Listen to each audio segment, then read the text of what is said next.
Olá, esperamos que essa série sobre predestinação possa ser bênção na sua vida, trazendo maior sede pela palavra viva do Senhor e por mais intimidade com Cristo. Seja bem-vindo.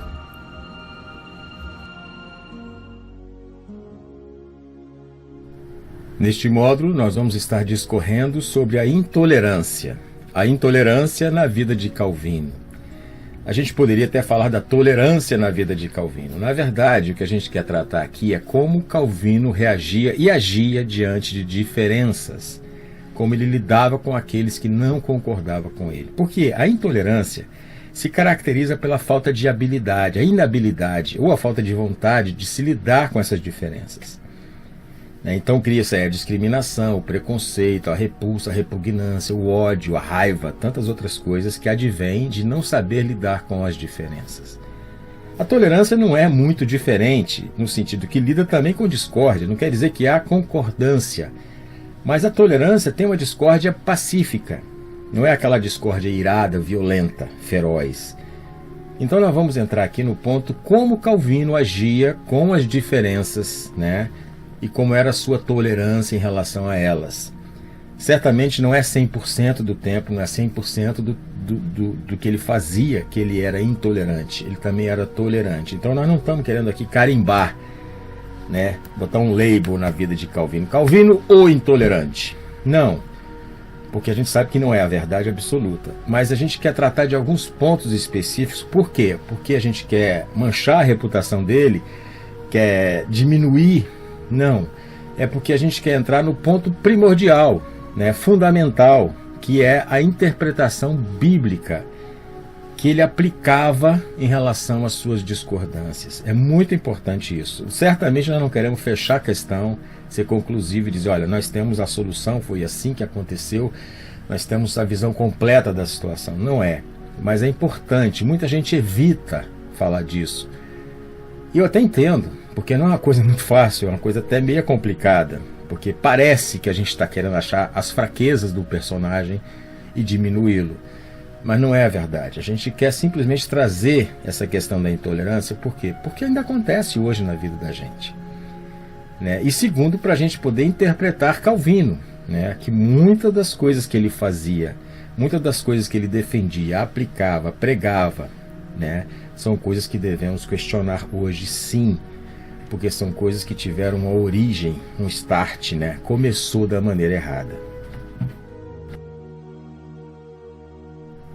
E para falar da intolerância na vida de Calvino, a gente vai usar a intolerância na vida de Agostinho. Por quê?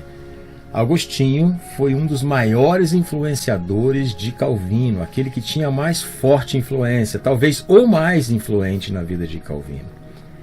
Porque Agostinho ele não tinha só uma doutrina com graves erros de interpretação, porque levou a Igreja Católica a caminhos tortuosos, difíceis, muito difíceis.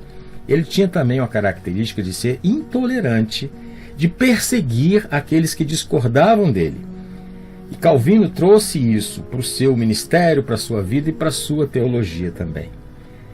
Se não, vejamos, vamos dar uma olhada na parábola da grande ceia, porque os dois tinham a mesma interpretação.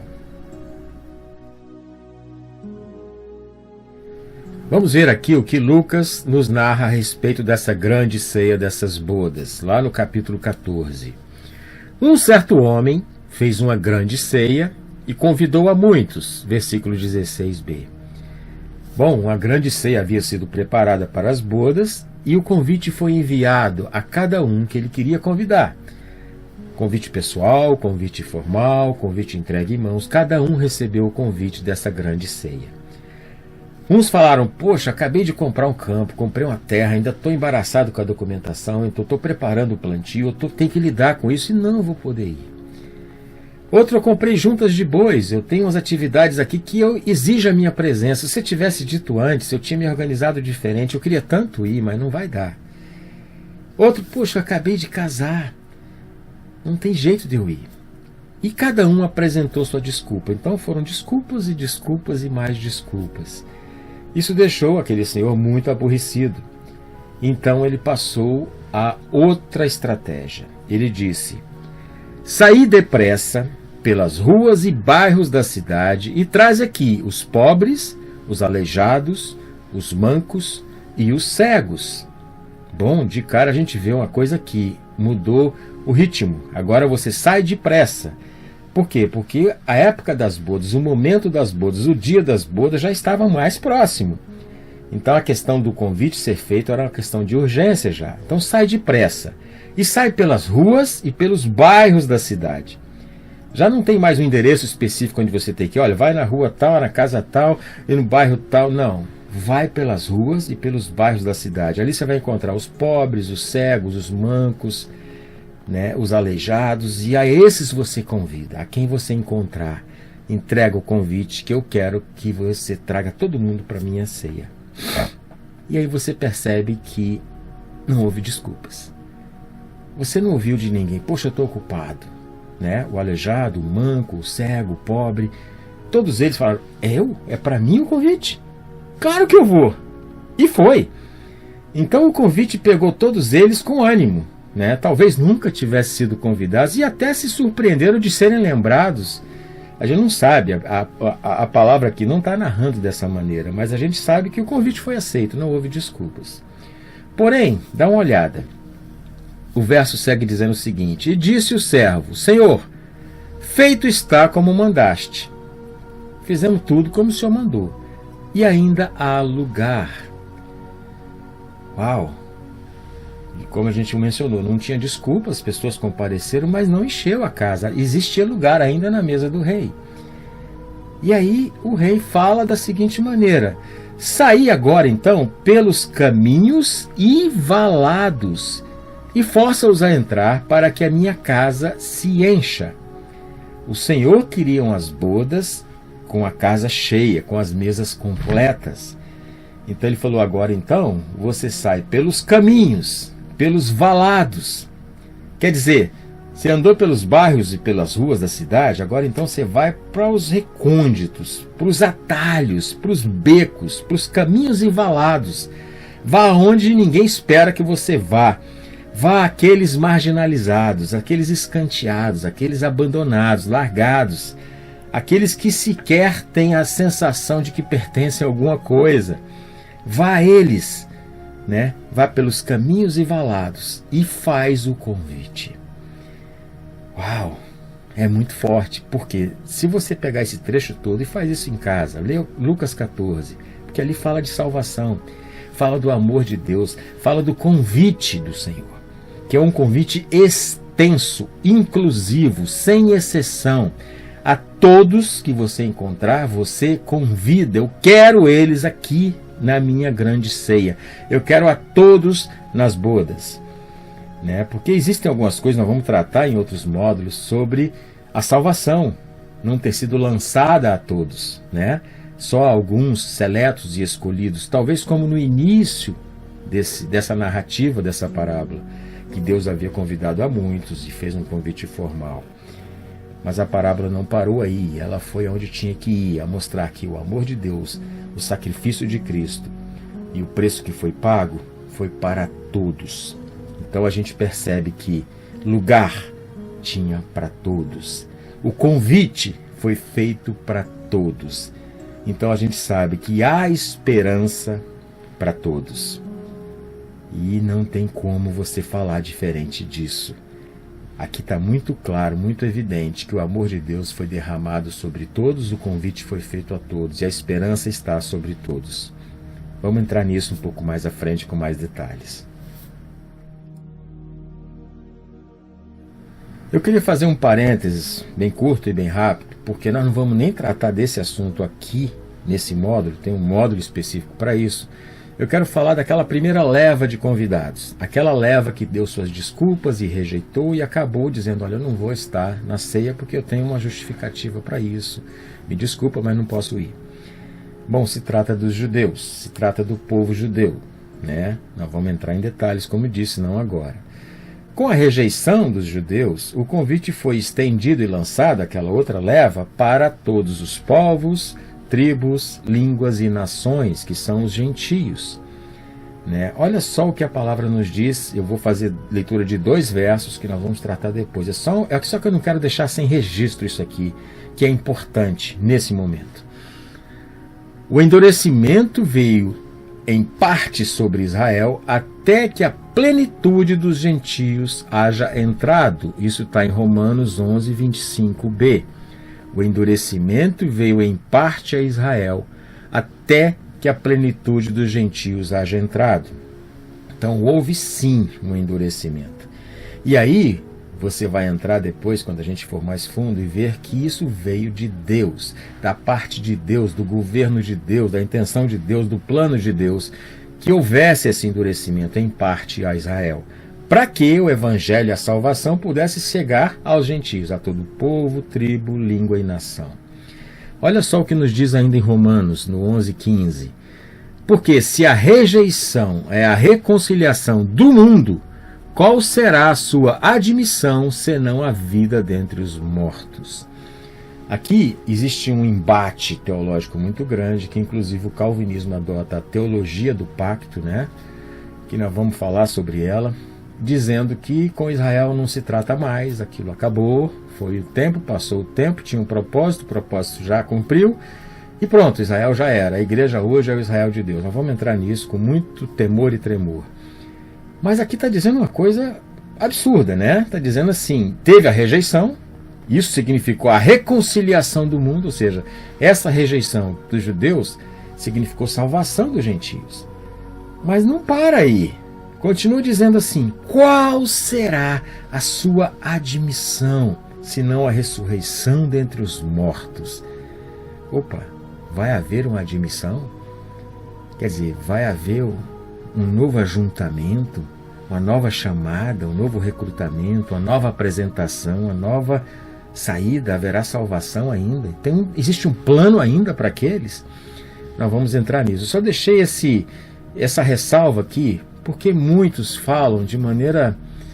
Eu não quero adjetivar, mas muitos falam, né, que não, acabou o tempo dos judeus, isso é uma pena, eles podiam ter agido diferente. Como podiam ter agido diferente se foi Deus que cegou o entendimento deles para que eles tivessem... Enfim, não vamos entrar em detalhes sobre isso. Mas enfim, nós agora sabemos que existe mais coisa para a gente buscar nessa parábola da grande ceia do que simplesmente os convidados que aceitaram o convite sem receio, sem medo e sem desculpa. Existe ainda um retorno, um remanescente que Deus ainda vai buscar em tudo isso. Voltando aqui à interpretação de Agostinho e também de Calvino em relação a esse texto da parábola da grande ceia, diz assim, saí pelos caminhos e valados, como já mencionamos, e obriga-os a entrar para que a minha casa se encha. Obriga-os a entrar. Aqui aparece um grande complicador na teologia de Agostinho e também de Calvino. Esse obriga-os a entrar começou a ser um modo, foi um texto prova, um modo de fazer com que aqueles que não concordassem, com aqueles que não quisessem entrar, com aqueles que não aceitassem o que estava sendo proposto, fossem então obrigados, compelidos, forçados a entrar, ainda que não quisessem, né? Então, essa parte do verso, ignorando todo o contexto, ignorando todo o sentido da parábola, foi colocado ali uma justificativa à perseguição implacável contra os discordantes, contra os que não se agregavam, com os que não queriam se ajuntar. E aqui a gente vai começar a ver qual foi o impacto dessa interpretação, dessa exegese bíblica, feita de maneira errônea. Isso teve um custo muito alto para tudo que se fez a partir dali. Primeiro, compelidos pelo medo ou pela dor, para que eles possam depois ser influenciados pelo ensino. Agostinho. Que sejam compelidos a entrar e que eles não reclamem de serem compelidos. Broadbent. aspecto. É inacreditável, não poderia haver desvirtuação maior desse texto. Agostinho queria obrigar os homens a aceitarem o Evangelho, utilizando da prática do compelle entrare. Agostinho defendia a necessidade da coerção penal apta a fazer o culpado cair em si, salvando-se. Neste caso, a pena não teria caráter vindicativo, mas medicinal. Logo, não se trata de simplesmente punir uma atitude interior do herege, mas o sentido da pena é a busca da salvação e, concomitantemente também, de terceiros. Agostinho encontrou muitas razões pelas quais as doutrinas e práticas da Igreja deveriam fazer-se cumprir pela espada. Puxas, é meio claro, né? Fácil de ver que estava sendo preparado um caminho para o que veio a ser a Inquisição na Idade Média no século XIII. A teoria de Agostinho contém a origem do completo sistema de despotismo espiritual, intolerância e perseguição até para o Tribunal da Inquisição, SCAF. O jovem sensível e questionador tornou-se o pai da Inquisição, Friend. Quem quer que não fosse encontrado dentro da igreja não se perguntava o motivo, mas deveria ser corrigido e convertido, Friend. É horrorosa essa interpretação. Mostra uma falta de entendimento sobre o amor de Deus, sobre o Evangelho. Uma pobre exegese, acima de tudo. Bom, vamos novamente voltar à parábola da grande ceia e ver a urgência desse convite. Olha só. E à hora da ceia, mandou o seu servo dizer aos convidados: vinde, que já está tudo preparado. O Evangelho não emprega, jamais emprega a força para conduzir qualquer um que seja a Cristo. Também me deste o escudo da tua salvação, a tua mão direita me susteve e a tua mansidão me engrandeceu. Salmos 18, 35. É uma maneira clara de ver como Deus se apresenta.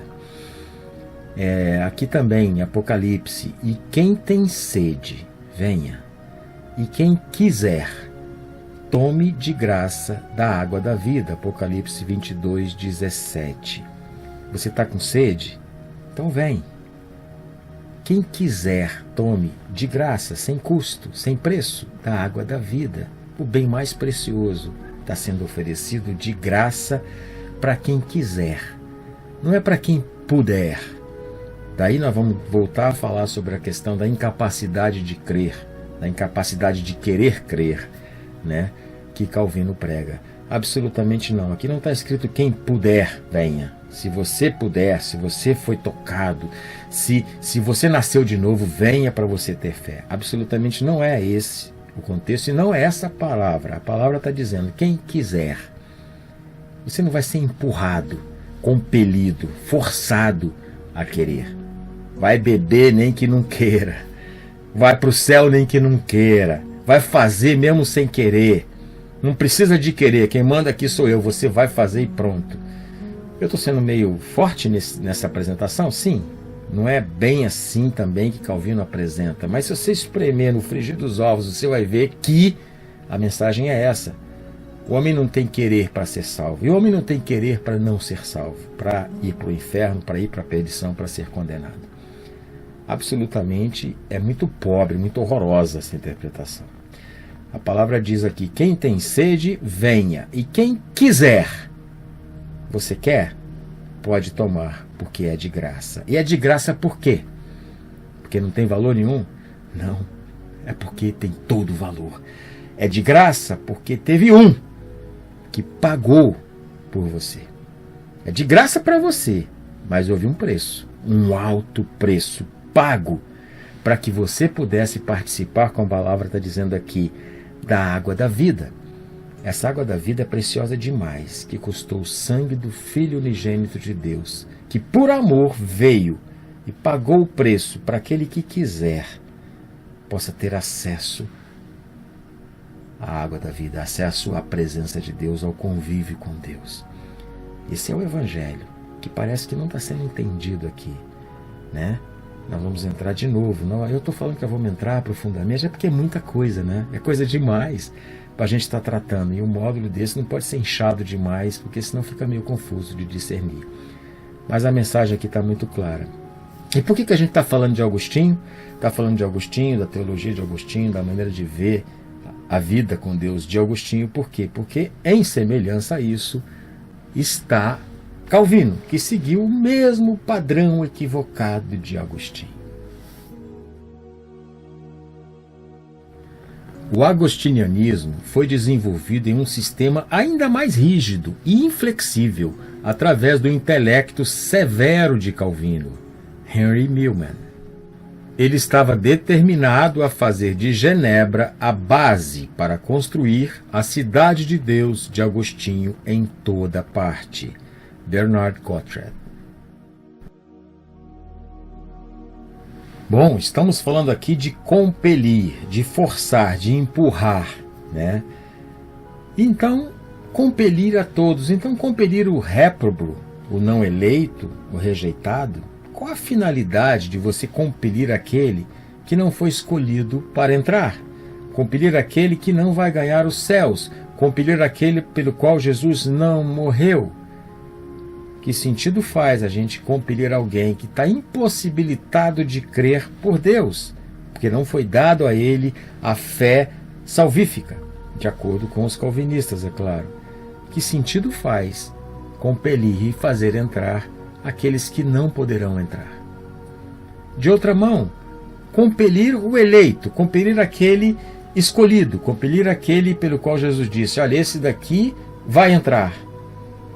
Este daqui eu vou dar fé salvífica, este daqui eu vou capacitar a andar comigo. Esse foi um eleito, está predestinado ao céu. Qual é o sentido de você forçar, compelir, pressionar, empurrar aquele que foi atingido pelo amor de Deus, pelo qual Cristo morreu e pelo qual o Espírito Santo convence, através de uma graça irresistível, a entrar? Que sentido faz a gente estar fazendo essa jogada de, não, vamos ter que fazer ele entrar de qualquer maneira? Não é de qualquer maneira, porque existe a graça irresistível. Nós vamos falar sobre ela. Tem um módulo para a gente tratar sobre graça irresistível, que é um dos 5 pontos fundamentais do calvinismo.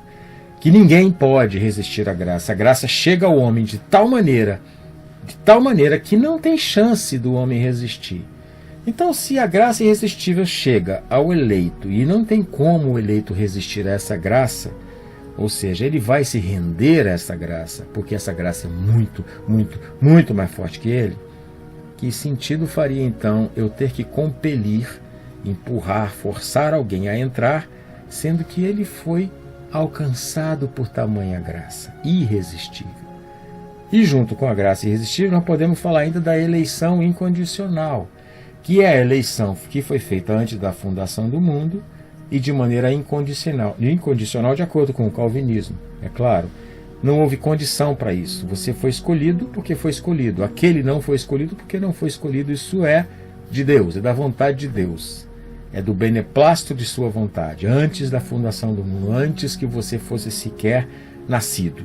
Bom, se é assim, se existe essa eleição incondicional, a pessoa foi eleita e foi decretado que ela seria salva, que ela iria para o céu, que ela não pereceria, não seria condenada eternamente, que sentido faz você ter que forçá-la a entrar, empurrá-la para o reino?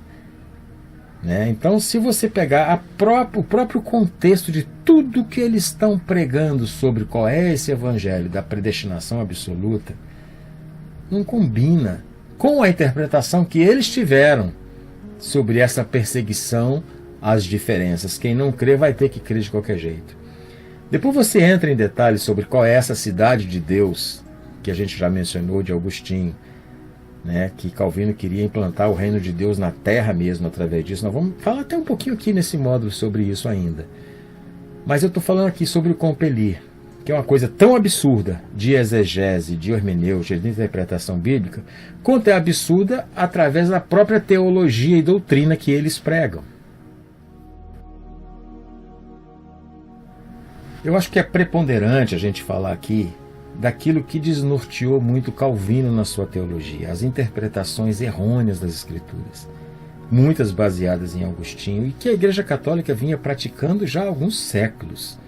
Mas Calvino seguiu os mesmos princípios de punição, de coerção e de morte que eles praticavam. Calvino seguiu os princípios de punição, coerção e morte que Agostinho advogou. Cotred. E não podia ser de outra maneira. Até que em 1541, aproximadamente, Calvino funda o Consistorium, em latim, que quer dizer consistório, com seus pastores e anciãos, que nada mais é do que um conselho deliberativo, ou um tribunal eclesiástico, como você quiser, que funcionava exatamente assim, aqueles que iam cuidar e zelar pela disciplina da cidade. Existia espionagem, acusação, réu, testemunhas. Eram 12 senadores e mais os pregadores que atuavam dessa forma. Ou seja, eles olhavam para vigiar a comunidade para que Deus fosse devidamente honrado.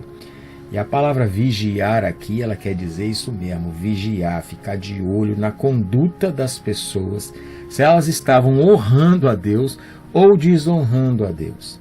Então era um conselho que tinha muito poder, que tinha severas punições e que na verdade funcionava como um órgão de coerção contra a cidade, contra as pessoas, réus que eram acusados com gravidade. E às vezes as provas não eram tão fartas, como a gente sabe que acontece quando o ser humano toma conta.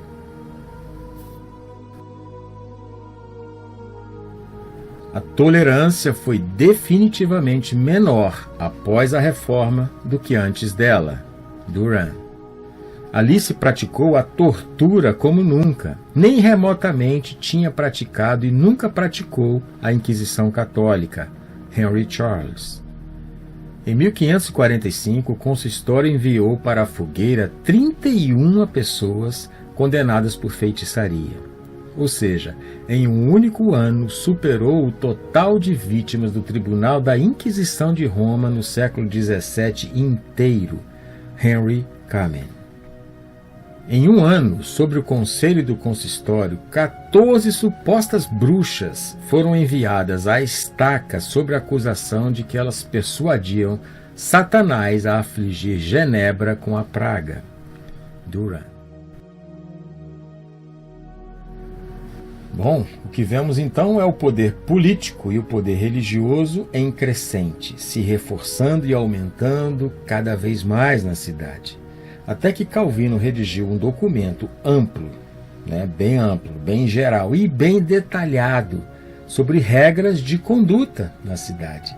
Em francês ele se chama Les Ordonnances Ecclésiastiques de la Ville. Este é o meu francês, mas era um documento de regras imposto à comunidade, que tratava da frequência. O que é isso? A frequência na igreja, nos sermões, nos cultos. A pessoa tinha que ir, se não fosse, tinha que dar a sua justificativa, a sua explicação. Então tinha alguém que ficava olhando quem ia e quem não ia. Dali haviam punições e multas, era uma coisa complicada. Então a frequência era controlada. A pregação também, as mensagens que eram dadas ao povo era controlada também através deste documento. A obediência. As pessoas tinham que estar em casa antes das 9 horas da noite. Era um toque de recolher. Quem não estivesse também estava sujeito a severas punições e tinha que se explicar. Também tratava da expulsão da cidade, que era uma coisa, o exílio. Você tinha que sair com a mão na frente e outra atrás, e ir embora e nunca mais voltar. E também tratava da expulsão da igreja, que era uma pena severa, e havia multas severas envolvidas ali. E da morte. Bom, não era só isso. O documento era bem extenso, regras detalhadas para muita coisa. Mas então este documento de regras foi implantado em todo o seu rigor na vida de Genebra. Calvino era o responsável por aprofundar a reforma na sociedade. Ele também era responsável pelo púlpito da maior catedral de Genebra. Seu poder era notável, muito forte, muito amplo, muito extenso. Alguns afirmam que não era tanto assim, era um poder apenas moderado. Mas nós temos depoimentos de calvinistas e de historiadores que nos falam sobre um outro cenário. Desde o início de 1554 até a morte em 1564, ninguém mais ousava se opor ao reformador abertamente. O poder de Calvino era tão grande que se opor a Calvino era equivalente à traição contra o Estado. Scaff. João Calvino governou Genebra tão brutalmente quanto Joseph Stalin na Rússia. Robert Wright. A ditadura do austero reformador João Calvino encontra poucos exemplos na história, pelo terror, desconfiança e atmosfera de opressão que soube criar na esplêndida cidade de Genebra. Gellie and Gandhi. Calvino frequentemente tem sido rotulado como ditador de Genebra, que toleraria em Genebra as opiniões de somente uma pessoa, as suas, Stefan Zweig. Uma série de regras foi implementada em Genebra com a clara influência de Calvino.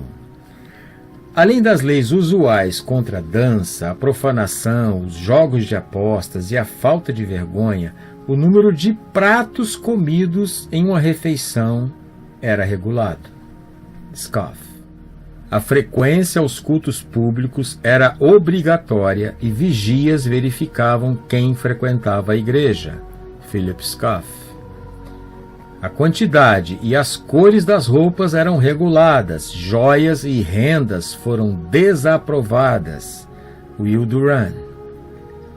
A censura à imprensa foi instituída e livros julgados heréticos ou imorais foram proibidos. Will Duran. Juros nos empréstimos foram limitados a 5%. Philip Hughes. Os nomes que davam às crianças eram regulados. Philip Hughes. Dar nome a uma criança de um santo católico era uma ofensa penal. Fisher. Fornicação era punida com o exílio ou afogamento, adultério, blasfêmia ou idolatria com a morte. Duran. Falar desrespeitosamente de Calvino ou do clero era crime. Duran. E nada pior do que um herege, não é mesmo? Quando o assunto é o combate para a sua glória, Deus exige de nós a punição dos hereges e blasfemadores para estabelecer o seu serviço acima de toda consideração humana. John McNeill. A Bíblia nos ensina que existem bruxas e que devem ser mortas. Essa lei de Deus é uma lei universal. John McNeill. Calvino encontrou ocasião para exortar os seus contemporâneos a perseguir os feiticeiros a fim de extirpar tal raça. Cottrell. Aqueles que não punem o mal quando têm possibilidade de fazê-lo e o seu cargo assim o exija, são culpados disso. Cottrell. E quem foi Jack Scruet? Chamado de o libertino Jack Scruet. Ele foi a primeira vítima do consistório, a primeira vítima fatal do consistório. E por quê? Por que ele foi condenado? No que ele cria? Quais eram suas afirmações? Um rápido resumo. Ele afirmava que Cristo tinha sido justamente crucificado. Isso era um statement, era uma afirmativa dele. Ele afirmava que as leis humanas e divinas eram um capricho dos homens. E ainda, afirmava que a prostituição não era criminosa. E por cima de tudo, ele afirmava que a religião tinha que ser desprezada, o clero tinha que ser desprezado e Calvino tinha que ser desprezado, porque ele desprezava todos estes. Ele foi torturado ao ponto de implorar pela sua vida, ou seja, pela sua morte, de pedir a morte a qualquer custo. Ele foi então decapitado. Meio morto, ele foi amarrado a uma estaca, os pés foram pregados nela e a sua cabeça foi cortada. Duran. Jacques Cruet foi decapitado em 26 de julho de 1547 com consentimento de Calvino na sua morte. John McNeill. Os executores dos conselhos da Genebra de Calvino torturam por um mês inteiro, de manhã e à noite, o libertino Cruet, adversário pessoal de Calvino, que finalmente acabou suplicando: por favor, acaba com a minha vida. Jean Dumont. Triste e assustador que Jacques Cruet foi o primeiro de muitos. Nos 4 primeiros anos depois que Calvino passou a governar Genebra, houve nada menos que 58 execuções religiosas. Edward McNeill Burns. De 1542 a 1546, 58 pessoas foram executadas e 66 exiladas de Genebra. A tortura era livremente usada para extrair confissões. Fisher. Os irmãos Comparet, com a aprovação de Calvino, foram torturados e, sob tortura, eles disseram que o motim tinha sido premeditado, mas negaram novamente antes de sua execução. Alguns, incluindo François Betelier, foram decapitados, vários outros foram banidos e as esposas dos condenados também foram expulsas da cidade. Harkness. Durante um aumento repentino da praga de 1545, cerca de 20 pessoas foram queimadas vivas por bruxaria e o próprio Calvino esteve envolvido nas perseguições. John McNeill. Muitos anos depois, essas interpretações equivocadas, elas continuaram em seus efeitos. Fugindo da perseguição religiosa anglicana, os puritanos calvinistas promoveram várias campanhas de perseguição e matança de bruxas na Nova Terra, Estados Unidos. O episódio mais famoso foi o das Bruxas de Salem, em 1692, onde 21 pessoas foram condenadas e executadas. Amy Nelson Burnett. Por incrível que pareça, muitos calvinistas ainda justificam esses horrendos pecados de homicídio e a intolerância de Calvino, dizendo que era uma coisa normal. Por quê? Porque, afinal de contas, era o que rolava naquela época. Uma época de queimar e matar em massa por questões religiosas. McNeill. Era costume daquela época queimar heréticos e Calvino, na medida em que aprovava o que era feito, estava agindo de acordo com este costume. Hooks. Um meio usado para justificar Calvino é fazê-lo um filho da sua época. McCracken. Devemos lembrar que Calvino simplesmente refletia as ideias de sua época. Brett. Segundo alguns calvinistas, todo esse jeito brutal e cruel de agir de Calvino e dos seus companheiros, eles estavam em sintonia perfeita com a sua época. Bom, existe uma palavra alemã chamada Zeitgeist, eu não sei bem se a pronúncia está nem perto, né? Mas o Zeitgeist significa o seguinte: o espírito da época, o espírito do tempo e o espírito da hora, dizendo que o entendimento tem que ficar preso à época, ao tempo e à hora em que eles ocorreram. Não podemos simplesmente pegar aquele evento, trazermos para a época atual, para o tempo atual e para a hora atual e darmos a ele significado. Todo cuidado é pouco. Eu quero dizer exatamente isso. Todo cuidado é pouco. Quando a gente vai interpretar comportamentos, pensamentos, textos antigos, livros antigos, fatos antigos, todo cuidado é pouco. Porque a gente tem a tendência de misturar os eventos, trazer o que aconteceu naquela época para hoje, ou parte do que aconteceu para hoje, para o entendimento de hoje. Isso se chama anacronismo histórico. É esse nomão mesmo, quer dizer o quê? Quer dizer quando você atribui a uma época ideias e sentimentos que pertencem a outra época. Isso muda toda a narrativa. Isso é tremendamente perigoso. E também quando existe atitude ou fato que não está de acordo com a outra época. E esses erros existem de propósito, né? Quando as pessoas induzem o raciocínio de propósito, ou até mesmo sem querer, porque é meio natural você trazer para hoje esse raciocínio. Então existe muito equilíbrio, muita vontade para se fazer uma interpretação natural. E em relação a Calvino e os seus companheiros e a todos aqueles daquela época, nós precisamos evitar o anacronismo histórico. Sim, com toda certeza sim. E precisamos nos esforçar ao máximo para entender o que aconteceu ali, sem tendências, né? Sem puxar a sardinha para a nossa brasa ou para aquele argumento que a gente quer trazer. Vamos tentar ser o mais honesto possível na interpretação do que aconteceu ali com João Calvino.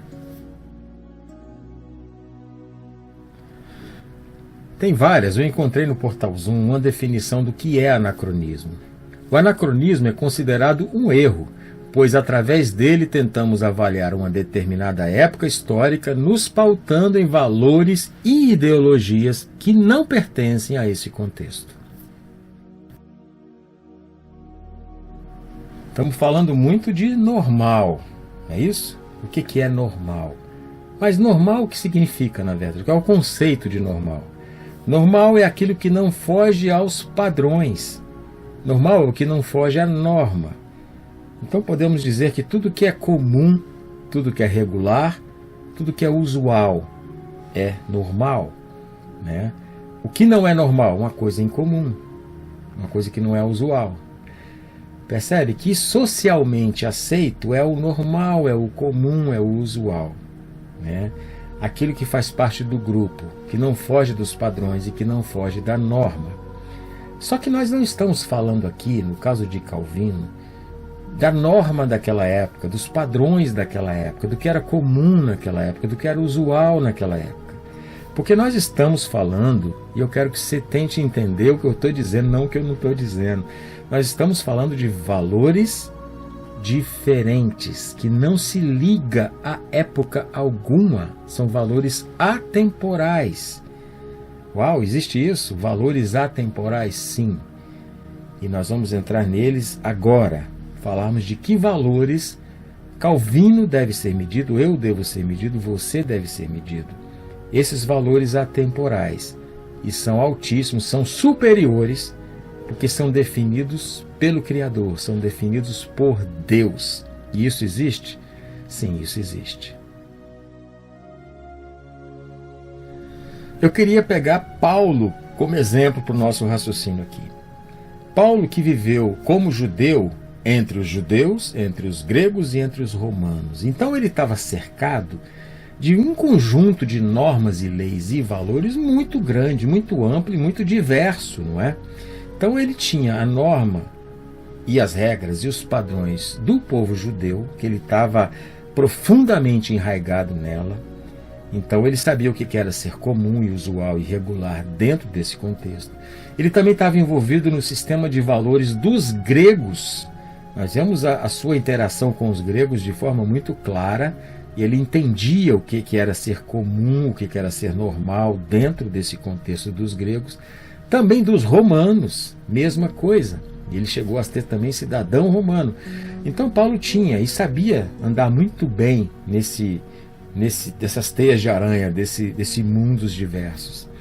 E ele levantou uma questão fundamental para o nosso raciocínio aqui, né? Coisa de Deus. Ele foi iluminado, inspirado por Deus para falar sobre essa coisa que é um senso moral inerente do homem. Do homem, não dos judeus. Do homem, não dos gregos. Do homem e não dos romanos. Do homem, não dos latinos. Não dos nórdicos. E não de época nenhuma.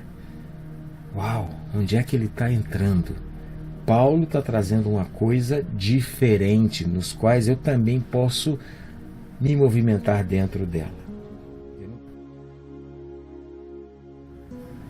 Porque quando os gentios que não têm lei fazem naturalmente as coisas que são da lei, não tendo eles lei para si mesmos, são lei.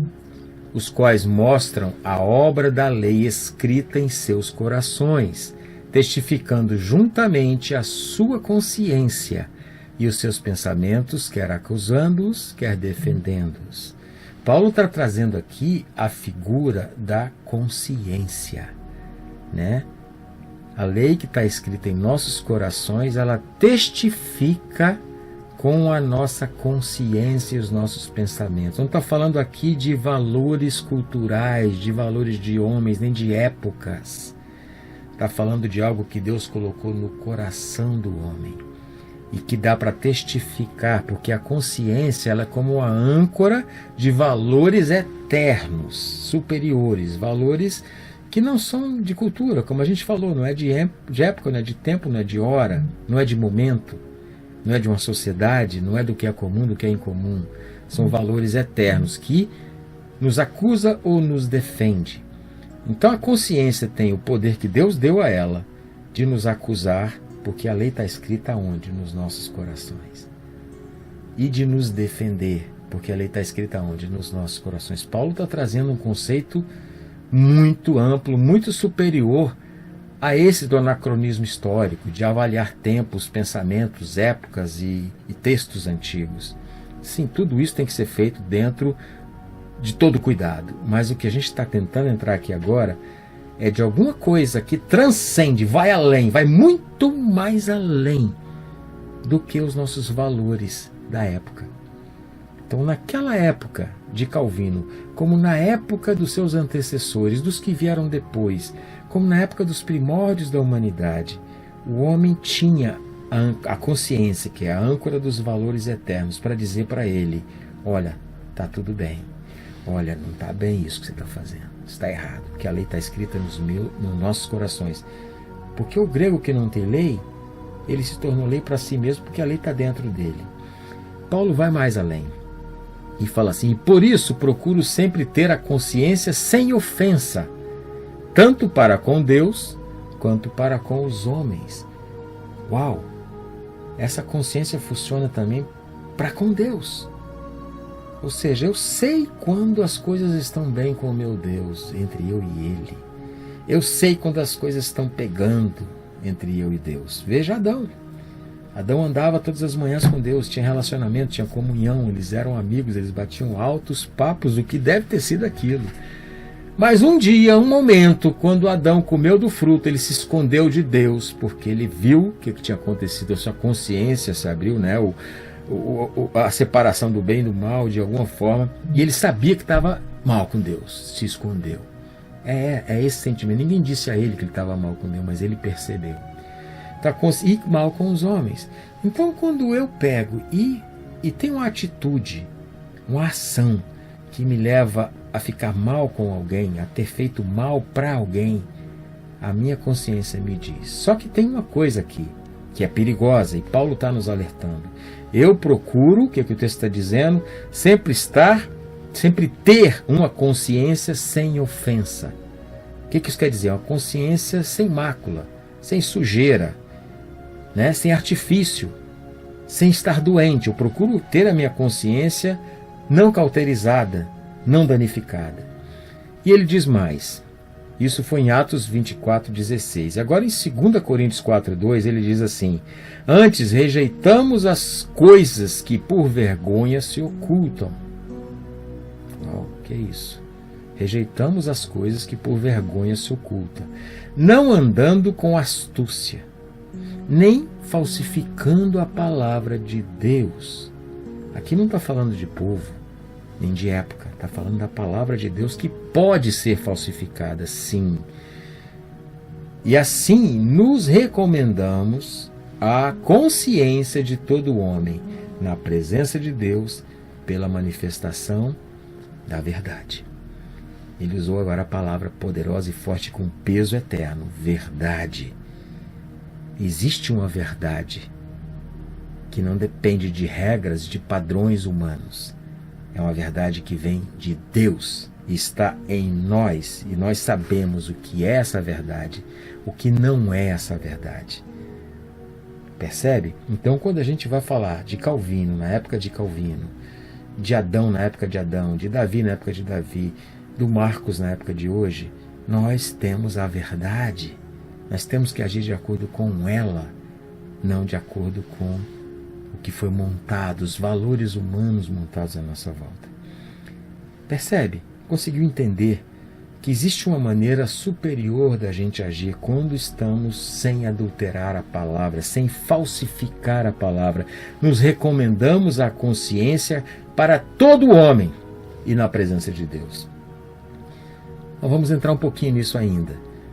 Mas busca mais, vai mais fundo, para você perceber que as coisas de Deus se discernem espiritualmente e não dentro de uma camada onde há tanta desculpa. Eu fiz isso porque esse foi o ambiente que eu vivi.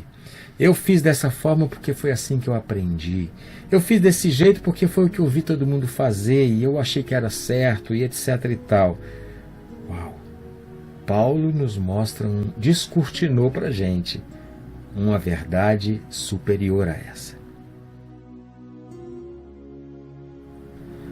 Matar um homem não é defender uma doutrina, é matar um homem. Sebastian Castellan. Me permito falar um pouquinho mais, é bem pouco, é só mais um alerta, porque a Bíblia nos faz inúmeros alertas com relação à consciência.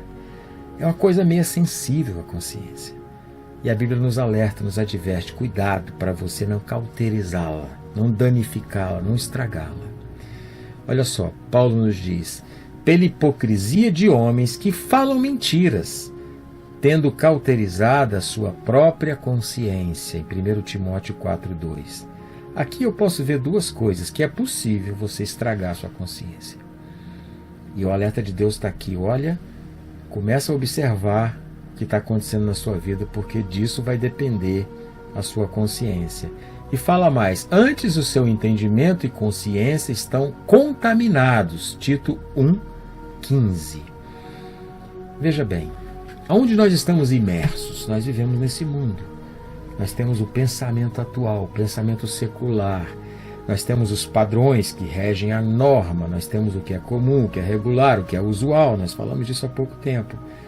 Isso tudo devemos entender, devemos prestar atenção. Devemos nos relacionar com o ambiente que a gente vive o melhor possível, mas sabendo aonde está a fonte de água limpa, água de Deus. Por que eu estou falando isso?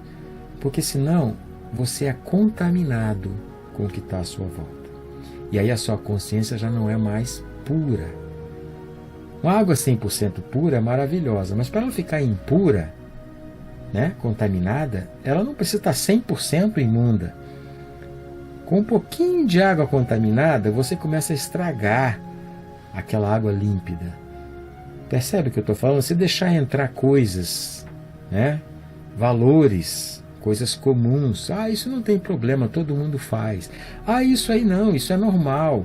E começar a deixar essas coisas do nosso século, da nossa hora, da nossa vida entrar na nossa consciência, nós podemos daqui a pouco estar achando que eu condenar um herege à morte é comum e é normal e não tem problema. Porque minha consciência já se foi. Já se foi. Porque a minha consciência me traz, dizendo, opa, tem um erro aí. Isso não está bom. Isso não deve ser feito. Mas eu já não ouvi mais, eu já não ouço mais a minha consciência, porque tem outras coisas que falam junto. A minha consciência está contaminada. Então, quanto mais profundo, quanto melhor é o seu relacionamento com Deus, mais sã é a sua consciência, porque ela vai receber fonte, água da fonte, água limpa da fonte limpa. Olha só o que Paulo nos fala. Aliás, aqui está em Isaías. Assim diz o Senhor, o teu Redentor, o Santo de Israel: eu sou o Senhor teu Deus, que te ensina o que é útil e que te guia pelo caminho que deves andar. Que palavra poderosa! Quer saber o caminho que você tem que andar? Busque ao Senhor. Quer saber o que você precisa aprender? Aprenda dele. Se você caminhar no caminho que ele está te mandando você ir, você não vai errar. A sua consciência vai permanecer limpa, porque você está aprendendo dele. Entendeu? Não da norma que rege Babilônia, se é que me entende. Novamente, mas o fruto do Espírito é amor, gozo, paz, longanimidade, benignidade, bondade, fé, mansidão e domínio próprio. Contra estas coisas não há lei. Não existe lei que os homens podem fazer contra isso, porque isso está guardado em um lugar diferente. Então presta atenção nisso, eu tenho que prestar diariamente atenção nisso. De onde vem as minhas influências? As minhas decisões estão partindo de uma consciência pura, sensível, viva, ou de uma consciência cauterizada, corrompida e vil? Isso tudo pode acontecer. Isso nos evitaria erros sem precedentes, porque às vezes nós falsificamos o caminho e a palavra por causa da nossa consciência poluída. Nós estamos bebendo água de esgoto. A execução de Serveto foi aprovada por todas as demais cidades reformadas e por todos os reformadores. Lutero e Zwinglio já haviam morrido, mas certamente haveriam concordado. Os demais, Bullinger, Bessa, Bucer, etc., todos deram apoio irrestrito a Calvino, Augustus Nicodemos. Eles apoiaram sim tamanha crueldade. Bucer declarou de seu púlpito em Estrasburgo que Servetus merecia ser estripado e rasgado em pedaços. Duran. Bullinger, geralmente humano, concordou que os magistrados civis devessem punir a blasfêmia com a morte. Duran. Com relação à morte de Servetus, foi dito que Bullinger, Besser, Bucer e tantos outros reformadores aprovaram aquela crueldade, a morte de Servetus na fogueira. E é verdade. Foi dito também que alguns que já haviam morrido, como Lutero, Zwinglio, aprovariam, se estivessem vivos, a morte de Servetus na fogueira. Mas essa não é a pergunta que a gente tem que fazer. Nós somos servos, seguidores de Cristo. A pergunta certa é: e Jesus? Ele aprovaria a morte cruel de Servetus na fogueira por heresia? Olha, é dito que Calvino era filho da sua época. Ele estava influenciado por uma consciência coletiva do que era normal se fazer. Era normal matar os hereges e coisa e tal. É tanto argumento a respeito de justificar uma atitude dessa.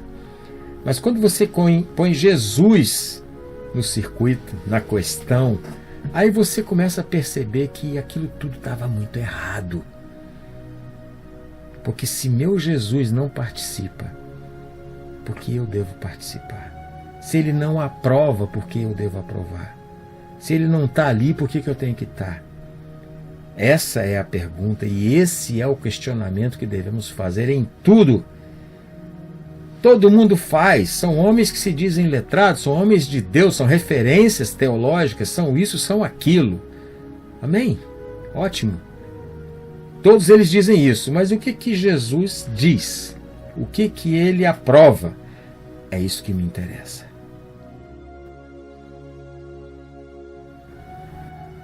Aquele que diz que está nele, também deve andar como ele andou. 1 João 2,6. Eu, porém, vos digo, amai a vossos inimigos, bendizei os que vos maldizem, fazei bem aos que vos odeiam, e orai pelos que vos maltratam e vos perseguem, para que sejais filhos do vosso Pai que está no céu. Mateus 5,44. Mas a sabedoria que do alto vem é, primeiramente, pura, depois, pacífica, moderada, tratável, cheia de misericórdia e de bons frutos, sem parcialidade e sem hipocrisia. Tiago 3,17. Eu quero enfatizar de novo, novamente, outra vez, que a nossa intenção aqui não é nos focar nos erros pessoais de Calvino, ferir sua reputação, ferir sua imagem, denegrir sua imagem. Não. A gente quer focar na interpretação escriturística, que muitas vezes são falhas muitas vezes são horrorosas e desnorteiam do bom caminho.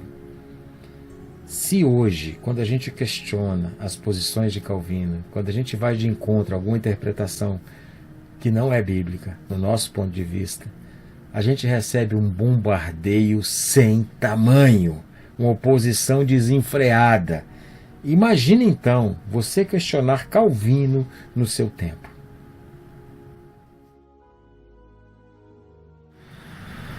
Uma coisa importante que a gente vai falar no final desse módulo, né? E eu acho que você tem que estar pensando nisso, avaliando isso, buscando se informar a respeito disso. Vou abrir esse pequeno parênteses aqui no final para a gente falar de tolerância nesse módulo que se fala de intolerância. É quase a mesma coisa, né? A gente vai dar no mesmo conceito, mas é um assunto de difícil manuseio. E o que é tolerância? Vamos por definição então. A tolerância é a boa disposição dos que ouvem com paciência opiniões opostas às suas. Então, aquele que ouve opiniões opostas com paciência, esse pode ser qualificado como uma pessoa tolerante. Né? E esse termo, com o tempo, foi adquirindo novos significados. Foi usado e tem sido usado em lugares inadequados, onde não se aplica esse conceito, que é um conceito de você ouvir com paciência opiniões opostas. Né? E é muito importante a gente falar disso, por quê? Porque nós vamos chegar a um ponto onde a gente vai ver a mudança de conceito, que foi feito de maneira sutil, leve, delicada e às vezes imperceptível. Né? Olha só essa frase de Voltaire: não concordo com uma só palavra do que dizeis, mas defenderei até a morte o vosso direito de dizê-lo. Bom, palavras de um filósofo e que para mim define muito bem o que é tolerância. Né? Passa longe de concordância. Simplesmente é uma questão de você deixar a pessoa se expor, que é um direito dela, né? Pensar diferente e poder até dialogar a respeito dessas diferenças com tolerância, sem imposição, né? Sem repressão, sem domínio, sem coerção, sem tantas coisas que a gente falou nesse módulo aí. Mas qual é o problema disso, então? Eu não vejo problema nenhum com a tolerância. Eu acho que a tolerância tem que fazer parte da nossa vida, tem que fazer parte do nosso dia a dia, tem que fazer parte do nosso andar. O que eu quero levantar aqui não é a tolerância em si, é o que é que fizeram com a tolerância. Quando eu digo que esse assunto não é de fácil manuseio, é bem complexo, eu acho, né? Acho sim. Então eu vou me deter ao tema, que é a tolerância e intolerância, né? Onde é que as coisas se misturam, onde é que uma coisa deixa de ser uma coisa e passa a ser outra coisa, quando que a tolerância passa a ser intolerância. Por definição, a gente vê que a tolerância é você poder conversar, discutir, avaliar tudo pacificamente, opiniões contrárias à sua. Isso é possível, isso é bom e saudável, e se não tiver agressão, nervosismo, né, contenda, dá de fazer numa boa, né? Agora, tirando a questão da briga, da contenda, que isso nunca vai ser bom, você consegue conversar e avaliar. Se você sai desse ponto de você discordar pacificamente e passa a haver uma concordância, o que também não tem problema algum. Se houve uma pessoa falar uma coisa diferente do que você pensa e o argumento dela te convenceu, uau! Você avaliou, você percebeu que ela tinha um ponto muito sério e que você levou em conta e mudou de opinião. Qual é o problema disso, né? Pelo contrário, isso é sinal de maturidade, desde que seja você que faça isso. Né? Mudar de opinião é uma coisa muito tranquila, desde que seja decisão sua, não dos outros. Perfeito?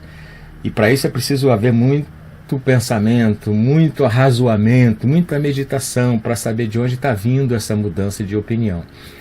Nenhum problema que exista, pelo contrário, é saudável, desde que seja você que faça. Mas voltando ao tema tolerância, a medida justa que separa a tolerância da intolerância é quando você discute e bate um papo e conversa de maneira amistosa sobre suas diferenças.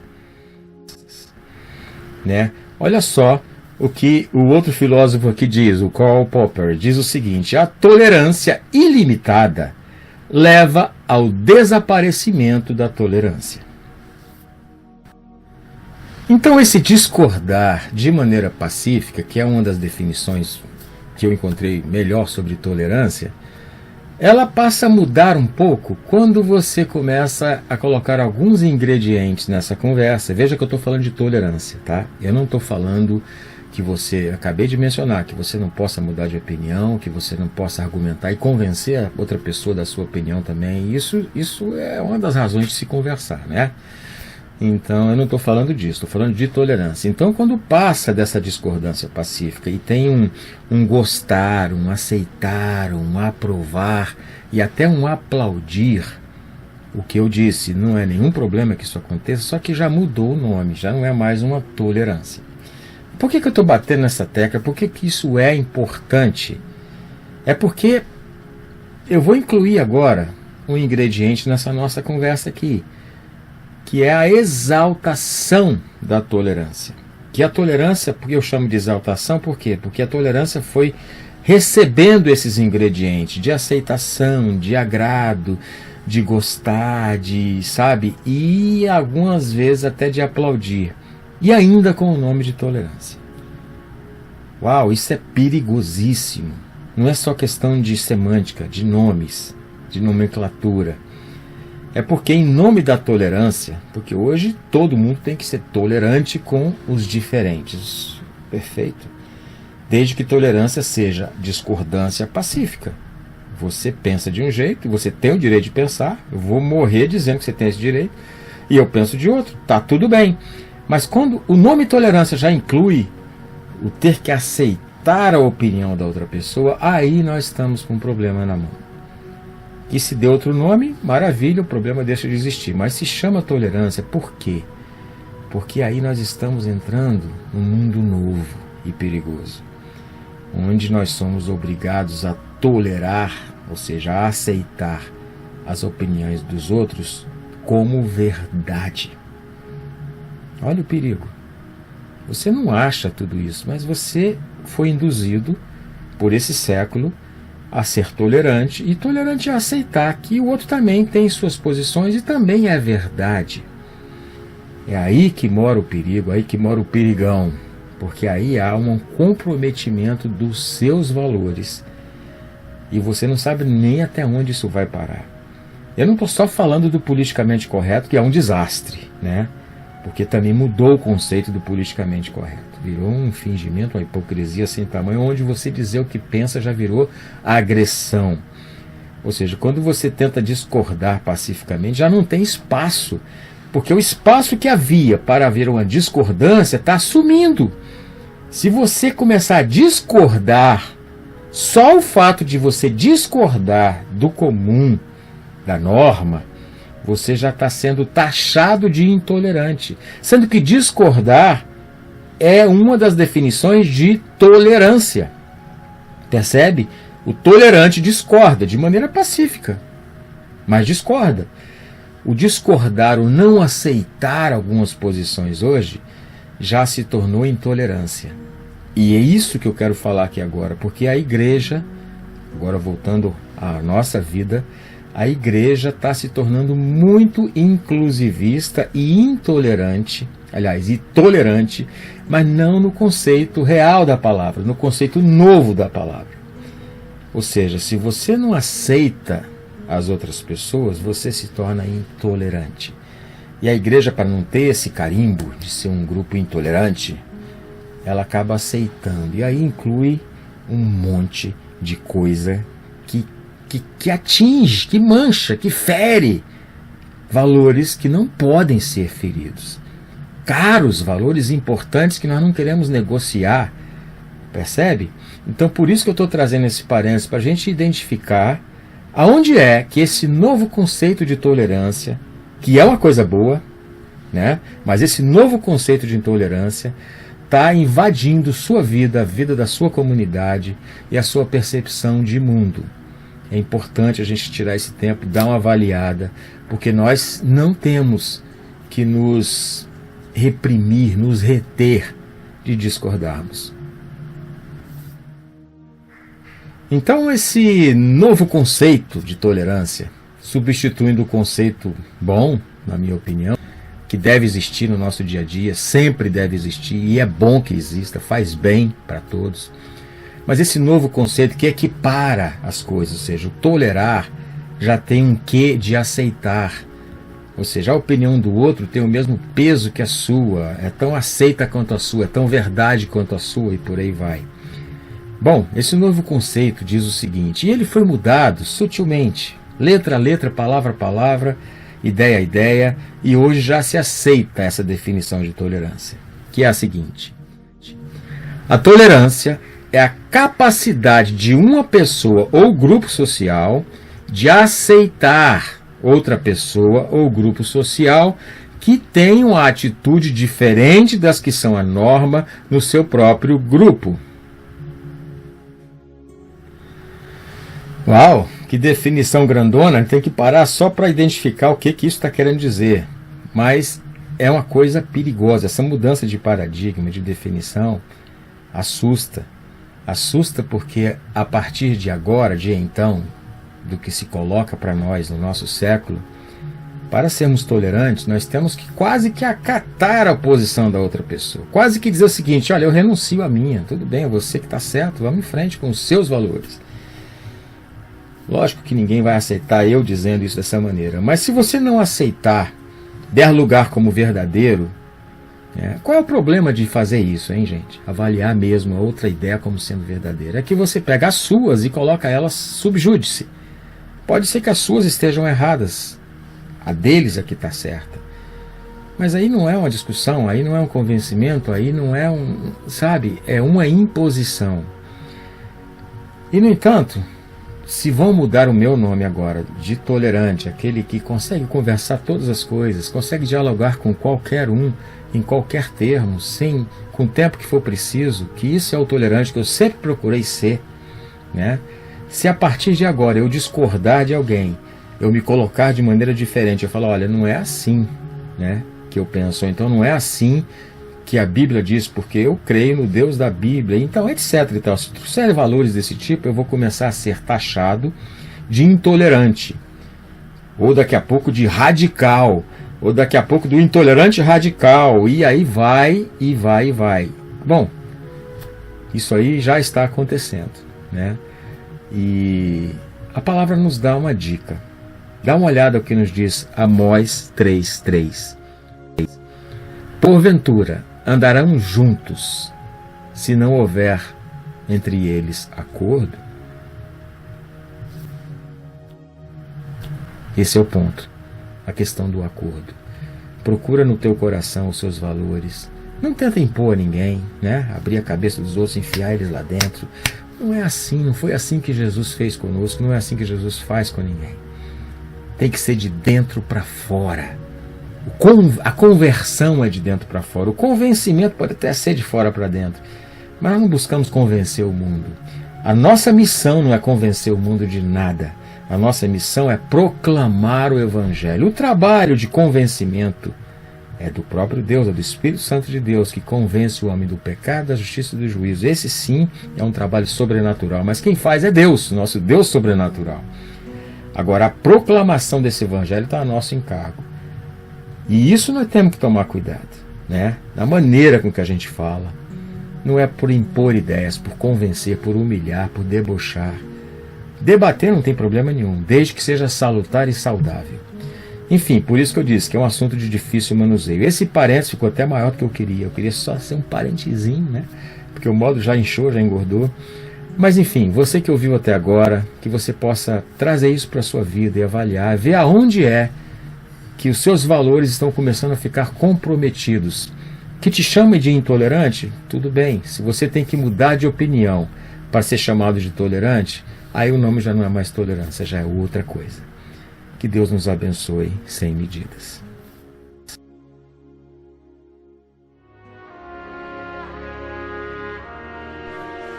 A graça de Deus se manifestou salvadora a todos os homens.